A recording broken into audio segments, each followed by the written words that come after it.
नमस्कार दोस्तों, RPM drive की एक और नई वीडियो में आपका स्वागत है। दोस्तों, आज हम आपसे शेयर करने वाले हैं कि हमारे जो निसान मैग्नाइट का जो बाइंग एक्सपीरियंस था वो कैसा था निसान शोरूम का जो व्यवहार था, वहाँ की जो सेल्स टीम थी वो कैसी थी। तो सारे यही पॉइंट्स मैं डिस्कस करने वाला हूँ। तो हो सकता है थोड़ा सा ये वीडियो थोड़ा ज़्यादा लंबा हो जाए, क्योंकि जो बाइंग एक्सपीरियंस है, अगर हम एक साथ एकदम से गाड़ी खरीद लेते हैं तो हो सकता है कि वो अच्छा हो या बुरा हो। लेकिन ये क्या थोड़ा मिला जुला सा रहा था, क्योंकि काफ़ी 6-7 महीने तक हमारा इंटरेक्शन रहा था शोरूम के साथ में।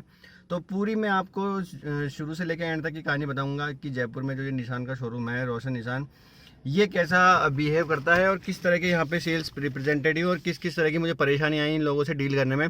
तो चलिए दोस्त, अगर आपने चैनल को सब्सक्राइब नहीं किया तो चैनल को तुरंत से सब्सक्राइब करें, ताकि आपको हमारे लेटेस्ट वीडियोज़ की नोटिफिकेशन जल्द से जल्द मिल सके। तो दोस्तों चलिए शुरू करते हैं। दोस्तों, मैं आपको बता दूं कि ये गाड़ी दिसंबर में लॉन्च हुई थी, यानी कि 1 या 2 दिसंबर को ये लॉन्च हुई थी 2020 में। और काफ़ी हंगामा मचा दिया इस गाड़ी ने। तो मेरा जो पहले जो प्लानिंग थी टियागो लेने की, ये मैंने कहानी आपको बता दी है पहले भी। तो वो क्या है कि मेरा प्लान चला था टियागो, क्योंकि ये निसान जो कंपनी इतनी रिलायबल नहीं मानी जाती है इंडिया में।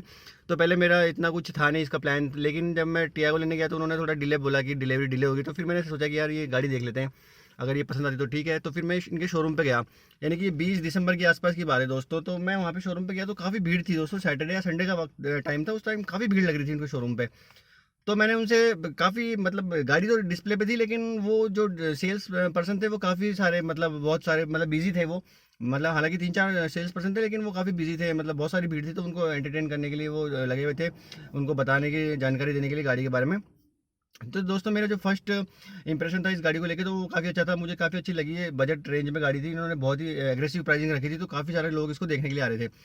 तो फिर मैंने इस गाड़ी को एक बार मन बना लिया, यार चलो यार इस गाड़ी को अपन ले लेते हैं। तो फिर मेरे को एक बार मैंने लगा यार चलो एक बार एक फैमिली से भी डिस्कस कर लेते हैं। तो फिर मैंने इसको क्या किया, थोड़ा एक वीक के लिए मैं थोड़ा सोचने के लिए मैंने निकाल दिया। तो फिर उस टाइम पे मैं अपनी वाइफ को लेके और शोरूम पे गया।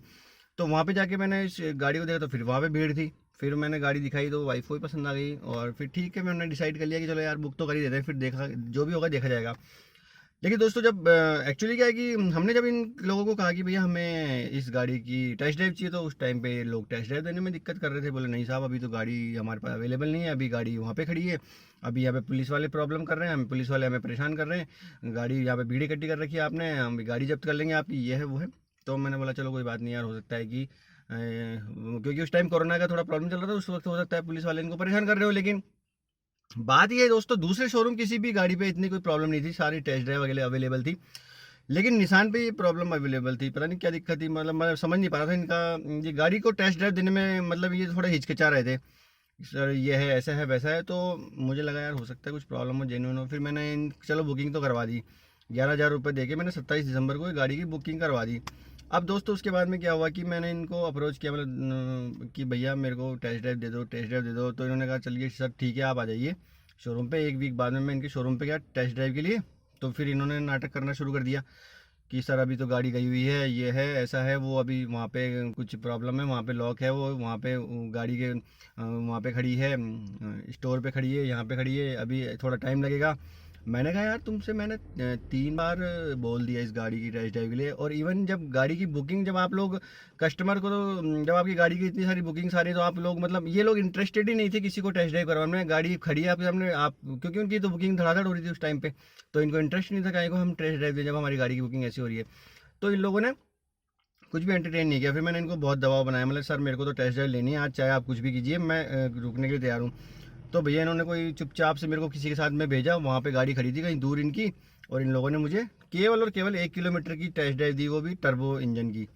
मैंने कहा यार ये तो बहुत ही तगड़ी बात है भाई, जब बुकिंग करा दी कस्टमर ने उसके बाद में भी ये लोग इस तरह से एंटरटेन कर रहे हैं, तो बहुत ही बुरी बात है। इस तरह से तो कम से कम इन लोगों को नहीं करना चाहिए। जब गाड़ी जब बंदे ने बिना चलाया आप पे भरोसा कर लिया, और वो इस तरह से आप पे ट्रस्ट किया रहे हैं इतने सारे कस्टमर से, और आप उनको अगर टेस्ट ड्राइव भी देने में दिक्कत कर रहे हो, तो यार ये तो फिर बहुत ही मतलब अच्छी बात नहीं है। फिर मैंने बोला चलो ठीक है सर मुझे, लेकिन मेरे को टर्बो तो मैंने को खरीदना नहीं है, मेरे को तो बेस मॉडल खरीदना है। मेरे को नॉन टर्बो का आप बताइए कब तक। बोले सर वो तो अभी 1-2 महीने लगेंगे गाड़ी आने में, और उसके पहले तो हम कुछ नहीं बता सकते। मैंने बोला चलो कोई बात नहीं यार, अभी तो जब ये नहीं है तो इनके पास गाड़ी अवेलेबल, तो अपन भी क्या कर सकते हैं। दोस्तों फिर 1 महीना हो गया, 2 महीने हो गए, फेब में या मार्च में, फेब के एंड में शायद वो काइगर लॉन्च हो गई थी, तो मैं काइगर देखने चला गया। मैं उस शोरूम पे गया तो मेरा काफ़ी अच्छा एक्सपीरियंस था, गाड़ी भी अवेलेबल थी दिखाने के लिए और टेस्ट ड्राइव के लिए भी अवेलेबल थी। मैंने कहा यार ये तो बहुत बढ़िया बात है, जब निसान और रेनो का कोलेब्रेशन है तो यार ये रेनो वाली गाड़ियाँ तो एकदम बढ़िया तरीके से शो दिखा रहे हैं और अच्छे से ट्रीट भी कर रहे हैं कस्टमर्स को। और इवन ये तो रेडी हैं आपके टेस्ट ड्राइव के लिए भी, कोई सा भी आप ले लीजिए, इंजन नॉन टर्बो ले लीजिए, टर्बो ले लीजिए। मैंने यार ये तो बहुत अच्छी बात है। फिर मुझे काफ़ी गुस्सा आया दोस्तों, फरवरी का महीना था, मैंने तुरंत निशान के शोरूम पे फ़ोन लगाया। मैंने यार 2 महीने हो गए आपको, आपने अभी तक टेस्ट ड्राइव अवेलेबल नहीं करवाई है। आप मतलब चाहते क्या ये बताइए, जब आपने कस्टमर ने आपको गाड़ी को बुकिंग करा दिया है तो उसके बावजूद भी अगर आप इस तरह से कस्टमर को ट्रीट करेंगे तो कैसे काम चलेगा। तो दोस्तों फिर उन्होंने कहा कि सर हम दे देंगे आपको टेस्ट ड्राइव, आप शोरूम पर आ जाइए। मैंने कहा यार मेरे शोरूम 15 किलोमीटर घर से दूर पड़ता है, मैं 3 बार आ चुका हूँ आपके पास में, मेरे को जो टेस्ट ड्राइव है मैं अपने घर पे चाहिए। तो उन लोगों ने कहा सर हम घर पे अभी अवेलेबल नहीं करा सकते क्योंकि हमारे पास कस्टमर्स काफ़ी रहते हैं, तो हम उनको, मैंने बोला आप कस्टमर को तो बिल्कुल भी ट्रीट नहीं करते हो, ये बात तो आप मुझे मत बोलिए कि आप कस्टमर आपके पास बहुत टेस्ट ड्राइव चल रही है, मेरे को तो मेरे घर पे टेस्ट ड्राइव चाहिए। तो उन लोगों ने मुझे साफ साफ मना कर दिया कि सर हम आपको टेस्ट ड्राइव नहीं दे सकते, घर पे तो नहीं देंगे, आपको लेनी है तो शोरूम पे आ जाइए। फिर मुझे बड़ा गुस्सा आया यार, तब मैंने कुछ सोचा कि इनके टॉप लेवल मैनेजमेंट से ही बात करनी पड़ेगी। तो मैंने कैसे तैसे इनके टॉप लेवल मैनेजमेंट से बात करने की कोशिश की, तो उन्होंने मुझे शोरूम पे बुला लिया। तो टाटा का शोरूम है सिविल लाइंस पे, वहाँ पे मैं गया। तो उनके सीईओ थे सेल्स के, उनसे मैंने बात की। मैंने कहा सर एक बार बताइए, जब कस्टमर आप मतलब आपकी गाड़ी बुक करा चुका है उसके बावजूद भी आप डिलीवरी की तो छोड़िए, आप साला टेस्ट ड्राइव भी देने में दिक्कत कर रहे हैं, यार ये कहाँ की बात है बताइए। तो उन्होंने कहा सर गाड़ी का तो सर मैं भी गारंटी ले सकता, कब तक डिलीवर होगी। मैंने सर डिलीवरी की कोई बात नहीं, लेकिन आप मुझे कम से कम टेस्ट ड्राइव तो देंगे। तो फिर उन्होंने उनको फ़ोन किया शोरूम पे और फिर मुझे टेस्ट ड्राइव उन्होंने अवेलेबल कराई। तो सर दोस्तों देखिए, ये तो टेस्ट ड्राइव की कहानी थी। अब कहानी शुरू होती है कि डिलीवरी की। डिलीवरी के लिए मैं उनको हर महीने फ़ोन करता था सर। मैंने जब उनको मार्च में फ़ोन किया तो सर मैं आपको अप्रैल के एंड में दे दूँगा। अप्रैल के एंड में फ़ोन करता तो सर मैं मई के फर्स्ट वीक में दे दूँगा।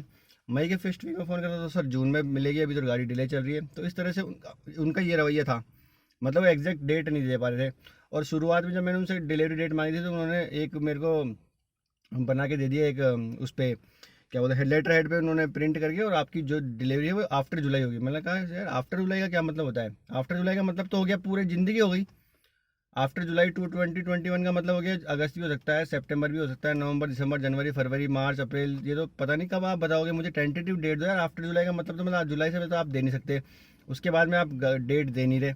मैंने बोला ऐसे नहीं चलेगा। बोला नहीं सर हम कुछ नहीं बता सकते आपको डिलीवरी के लिए। तो मैंने कहा चलो कोई बात नहीं। फिर अप्रैल में दोस्तों कोविड आ गया था, अप्रैल के लास्ट वीक में जयपुर में बहुत ज़्यादा हालत ख़राब हुई थी। मैंने खुद कोविड पॉजिटिव हो गया था, तो मैं मतलब 1-1.5 महीने तो बहुत ही सफ़र किया था कोविड से। तो उस दरमियान इनके पास में क्या गाड़ियों की जो डिलीवरी थी वो काफ़ी काफ़ी कैंसिल हो गई थी गाड़ियाँ इनकी। तो इनके पास में शोरूम पे 3-4 गाड़ियाँ भी खड़ी थी एक्जी। तो इनके जो सेल्स पर्सन थे उनके फ़ोन आए मेरे पास में कि सर मैं आपको गाड़ी दे सकता हूँ, अभी अवेलेबल है। मई की ये बात है, मई की 20 या 21 मई की। मैं आपको कल परसों में गाड़ी दे दूँगा, अगर आपको चीज़ आप मुझे बता दीजिए।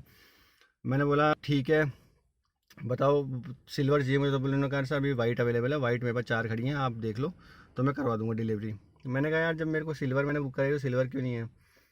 बोले सर सिल्वर अभी स्टॉक में नहीं है। तो मैंने कहा चलो कोई बात नहीं यार, मेरे को अभी इंटरेस्ट नहीं है, मेरे सिल्वर आए तभी बाद में। बोला सर सिल्वर तो 2 महीने बाद आएगी। मैंने कहा चलो कोई बात नहीं, 2 महीने बाद ले लेंगे। अब दोस्तों 2 महीने मतलब जून के फर्स्ट वीक में मैंने इनको बोला भैया बताओ मुझे मेरी गाड़ी की डिलीवरी। तो फिर मैं शोरूम पे चला गया, तो इन्होंने कहा सर मैं आपके जून के एंड में दे दूंगा आपको डिलीवरी। इनके जो हेड थे सेल्स के उन्होंने मुझे कहा ये एश्योरेंस दिया, बोले सर गाड़ी आएंगी 2 सिल्वर कलर की, तो मैं इनको आपको जून के लास्ट वीक में डिलीवर कर दूंगा। जून का लास्ट वीक भी आ गया। मैंने बोला सर मेरी गाड़ी का क्या हुआ। तो बोला सर इस बार तो गाड़ियाँ आई नहीं, सिल्वर गाड़ी तो एक भी नहीं आई और वाइट भी नहीं आई इस बार, तो मतलब एक्जी तो एक भी नहीं आई। मैंने कहा यार आप मुझे एक बात सही से बता दीजिए कि कब तक डिलीवर करेंगे। फिर इन्होंने कहा सर मैं जुलाई के लास्ट में दे पाऊँगा, 2 गाड़ियाँ मेरी सिल्वर आएंगी। मैंने बोला चलो ठीक है, अब मेरे पास कोई ऑप्शन नहीं था। ये तो चाहते थे कि कैंसिल करा दें, क्योंकि ये जो गाड़ियाँ जितनी भी कैंसिल हुई थी इन लोगों ने वो सारी की सारी जो गाड़ियाँ थी नए प्राइस पे बेच दी थी इन्होंने। मतलब पुराने कस्टमर को तो अप्रोच ही नहीं किया, क्योंकि उनको पता था कि पुराने कस्टमर को बेचेंगे तो हमें मार्जिन कम मिलेगा। अभी नई प्राइजेस थी उसके उस रेट पे इन्होंने उनको बेच दिया। मैंने कहा यार एक वो बताओ मेरी जो मेरे को पूरी डिटेल चाहिए, मेरे साथ में कितनी गाड़ियों की बुकिंग हुई थी और कितने आप अब तक डिलीवर कर चुके हैं और कितनी पेंडिंग है। तो दोस्तों मैंने जब इनकी डिटेल निकलवाई उसकी, तो मैं सरप्राइज़ हो गया, क्योंकि उसमें कम से कम जो मेरा सेल्स पर्सन था उसके पास में कम से कम 100 बुकिंग्स थी। 100 बुकिंग्स में से आप ये मानेंगे कि उसने कम से कम भी नहीं तो 90 के करीब डिलीवरी या कैंसिलेशन हो गया था। मतलब उसमें 3 से 4% थे जो केवल वेटिंग पे थे, बाकी या तो कैंसिल थे या डिलीवर थे। मैंने कहा यार ये तो बहुत सरप्राइजिंग बात है। और बंदा मुझे कई बार बीच बीच में कॉल करके बोलता सर आपने गाड़ी की टेस्ट ड्राइव ली थी ना सर, आप कब बुकिंग कराएंगे। बोला यार शर्म आनी चाहिए तुमको, ये होश ही नहीं है, तुम किस बात को लेके कहाँ फ़ोन कर रहे हो। मैंने बोला मेरे नंबर तुम्हारे पास सेव नहीं है। मैंने बोला तुम्हें गाड़ी बुकिंग करा दी, तू कभी तो फ़ोन करते हो गाड़ी अवेलेबल है, और कभी फ़ोन करते हो सर कब लेंगे। मैंने कहा तुम्हें होश ही नहीं है कुछ भी। तो तो उन्होंने कहा सॉरी सर मैं ये जुलाई में अवेलेबल करवा दूंगा। तो मैंने कहा चलो यार ठीक है। फिर मैंने इनकी निशान के जो कस्टमर केयर था वहाँ पे कंप्लेंट रेज कर दी। मैं कह रहा ये डिलीवरी दे नहीं रहे मेरे को, कभी कहते हैं कभी देंगे कभी देते हैं, ये फ़ोन करते हैं कि सर गाड़ी बुक करा दो, इनके पास मेरा डेटा ही नहीं है ढंग से। तो फिर उन्होंने कहा सर ठीक है हम फॉलोअप करते हैं। फिर निशान के शोरूम से मेरा फ़ोन आया, उन्होंने कहा सर हम 100% आपको जुलाई के लास्ट वीक में डिलीवरी कर देंगे। मैं बोला चलो ठीक है। फिर इन्होंने कहा कि जब गाड़ी आने वाली थी 1 वीक पहले इन्होंने फ़ोन कर दिया सर गाड़ी आने वाली है, आप लोन कराएंगे या कैश लेंगे। तो मैंने कहा मैं भैया लोन करवाऊँगा। तो कहता सर हम आपकी जो है आपको लोन करवा देते हैं। मैंने बोला मेरा तो प्री अप्रूव है भाई लोन, आप लोन क्यों करवा देते हैं। बोला नहीं सर आपको अच्छे रेट ऑफ इंटरेस्ट पे दिलवा देंगे। मैंने कहा मेरा 7.65 है, इससे कम करवा दोगे क्या आप। बोला हाँ सर हम इससे भी कम करवा देंगे। मैंने ठीक है भाई। बोला आप थोड़ा बहुत आपके तो फ़ायदा ही होगा, इससे बढ़िया हमारा भी कुछ फ़ायदा हो जाएगा। मैंने बोला ठीक है कोई बात नहीं। मैंने यूनियन बैंक की इन्होंने फ़ाइन लगा दी, मैंने फ़ाइल दे दी इनको। अब भाई उस यूनियन बैंक में 7 दिन में इन्होंने लोन जैसे तैसे अप्रूव करवा दिया। ठीक है। फिर मैंने कहा कि बोला सर गाड़ी आपको 28 तारीख को बुधवार है उस दिन। मैंने कहा मेरे को बुधवार 28 तारीख को चाहिए जुलाई में, तो अब आप बताओ कैसे करोगे। बोला ठीक है सर आपको गाड़ी दे देंगे, आप लोन करवा दीजिए। मैंने लोन तो अप्रूव हो गया है। अब लोन हो गया था अप्रूव 1 वीक पहले यानी कि बुधवार तक, और नेक्स्ट बुधवार को मेरे को गाड़ी लेनी थी। और लोन अप्रूव हो गया तो मैंने को लगा कि भाई अब तो केवल फॉर्मेलिटी है, वो उसी दिन सेम डे हो जाएगी या एक दिन पहले अपन करवा लेंगे। तो शोरूम से भी मेरे पास यही एश्योरिटी थी कि भाई आप बुधवार को आ जाना आपको डिलीवरी कर देंगे। मैंने ठीक है। जैसे डिलीवरी डेट आई तो मैंने इनको फ़ोन किया एक दिन पहले 27 को। मैंने सर कल डिलीवरी है मेरी, आप बताइए क्या करना है। बोले सर आप शोरूम पे आ जाइए। मैं कहा ठीक है। मैं कहा सर वो जो फाइल वाइल तो कुछ मेरे पास सिग्नेचर हुए ही नहीं है लोन वगैरह का, तो कैसे कल ही करोगे क्या। बोले यार आपके पास बैंक से फ़ोन नहीं आएगा। मैंने कहा यार सारी चीज़ें आप मेरे को फॉलोअप कर रहे हो, आपके थ्रू मैं लोन ले रहा हूँ, तो मैं बैंक से क्यों कोऑर्डिनेट करूँगा या बैंक मुझे क्यों कॉल करेगा। भाई आपका काम है ये करवाना। अरे सर ये तो आपको करवाना पड़ेगा, आपको बैंक जाना पड़ेगा। मैंने कहा यार ये एक दिन पहले आप डिलीवरी की ये सारी बात आ रहे हो, लोन अप्रूव हुए कम से कम भी नहीं तो 5 से 7 दिन हो गए हैं, ये चीज़ आपको मुझे पहले बतानी चाहिए थी। सर हमको लगा कि आपको बैंक ने बता दिया होगा। मैं क्या यार तुम फिर किस चीज़ का कमीशन ले रहे हो भाई, जब तुम फाइल मेरी करवा रहे हो अप्रूव तो तुम्हारी जिम्मेदारी बनती है ना ये सब चीज़ें फॉलोअप करने की। बोला सर चलो ठीक है फिर आप आ जाओ कल। फिर मैंने कल शोरूम पे गया तो कहते हैं बैंक वाले को हम यहीं बुला लेते हैं। तो इन्होंने भाई बैंक वाले को भी नहीं बुलाया। अब वो बैंक वाले को हम फ़ोन पे फ़ोन किया जा रहे हैं तो बोले सर आ रहा हूँ आ रहा हूँ आ रहा हूँ आ रहा हूँ, आप बैंक भेज दीजिए। मैं बैंक चले गया तो बैंक में चले गया जिससे मेरा अप्रूवल हुआ था मैम का, वो मैम अवेलेबल नहीं थी वहाँ पे। तो भाई उस दिन पूरे दिन मेरे को गुस्सा आ गया। फिर लास्ट में मैंने इनको बोला मेरे को आपसे लोन लेना ही नहीं है, मैं कल आऊँगा HDFC से अप्रूव करवा के और आपसे गाड़ी ले लूँगा। मैं चला गया भाई, मेरे 3-4 घंटे ख़राब करके शोरूम पे। मुझे काफ़ी गुस्सा आया इन लोगों पे। मैं यार ये किस तरह की सेल्स और सर्विस देते हैं पता नहीं, मुझे समझ में नहीं आ रहा। आज तक तो मैंने कभी देखा नहीं कि बैंक जाके मेरे को बैंक अप्रूवल लेना पड़ रहा हो। गवर्नमेंट बैंक हो या प्राइवेट बैंक हो यार, जब उसका सेल्स पर्सन शोरूम पे अवेलेबल रहता है सारी चीज़ें बताता है, वहाँ से साइन करवा लेता है। ये नई चीज़ बता रहे भाई लोग। तो दोस्तों इस तरह से वो पूरा दिन मेरा ख़राब हो। मैंने HDFC में जाके बात कर ली, बोले सर हम आपका कल डिलीवरी कर देंगे। इसी बीच में शाम को फिर फ़ोन आ गया यूनियन बैंक के मैनेजर का, बोले सर हमसे गलती हो गई, आप प्लीज़ इसको कैंसिल मत कीजिए, हम आपकी कल 100% डिलीवरी करवा देंगे, आपको कुछ नहीं करना, आप शोरूम चले जाना, बस वहाँ पे साइन करने के लिए बंदा मिलेगा तो आप वहीं पे साइन कर देना, आपको सारी चीज़ें वहीं करवा देंगे। मैं क्या यार तुम लोगों ने एक डिलीवरी मेरे सोचा, मैंने डिलीवरी तो वैसे 29 को चाहिए थी लेकिन बुधवार था 28 को भी मिल जाती तो मुझे कोई बुराई नहीं थी उसमें। लेकिन आप लोगों ने तो ये ऐसा कांड किया है कि मेरे को 29 को आना होता तो तुम तो मेरी डिलीवरी डिले करवा देते। बोले नहीं सर ये तो बहुत ही गलती हो गई है, कुछ मिसकम्युनिकेशन हो गया, ये है वो है, प्लीज़ हमें एक मौका और दीजिए, ऐसा है वैसा है। तो आप तो फिर भाइयों ऐसा कुछ करके उन लोगों ने जैसे तैसे लोन किया और उसके बाद में फिर वो गाड़ी का रजिस्ट्रेशन नहीं हो रहा था।